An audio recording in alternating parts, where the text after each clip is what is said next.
by Shankar Singh.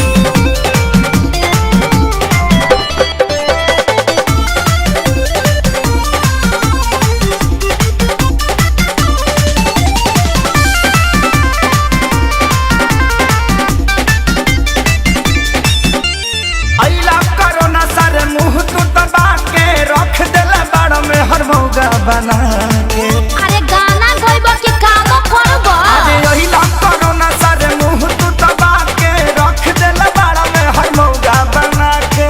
सटक दादा lockdown खुली अब कब जी, अरे कब जी, अरे कब जी, अरे कबो न जी। हमर मौगी खेलत बिया पबजी, हम तो दुनु बेरा कटटानी सब्जी।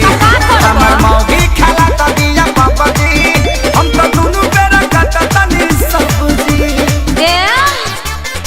देखो हौ लुगा धइल बा आदमी खानी खींच दो ना तो पुलिस के फोन करके कह देब कि हमार भतार 4 दिन से खोखता। अरे ना हो जातनी जातनी। हां ठीक बा जल्दी जा।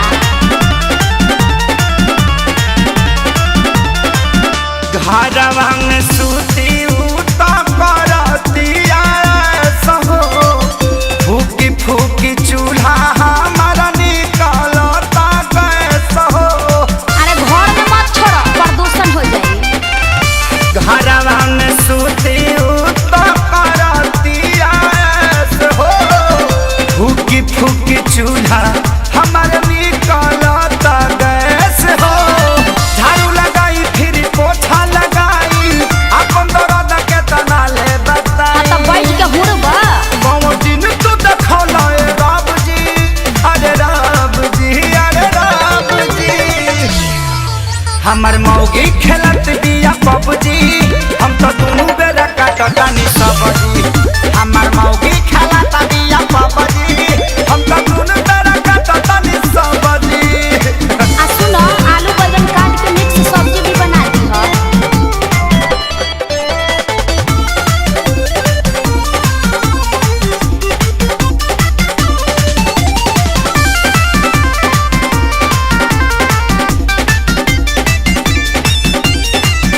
माझी माझी बरतन दर्द करता कालाई, अब से करोना सरऊ लेला तू विदाई।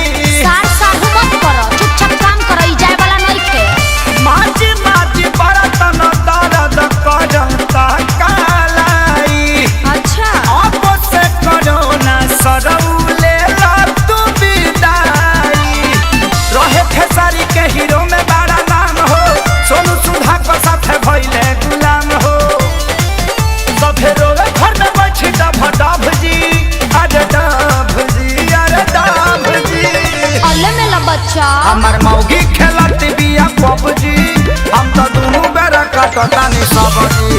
हमर मौगी खेलत बिया पबजी, हम तो दुनु बेरा कटतानी सब्जी। चुप रह जानू रिवाइटल खा के काम करत रह।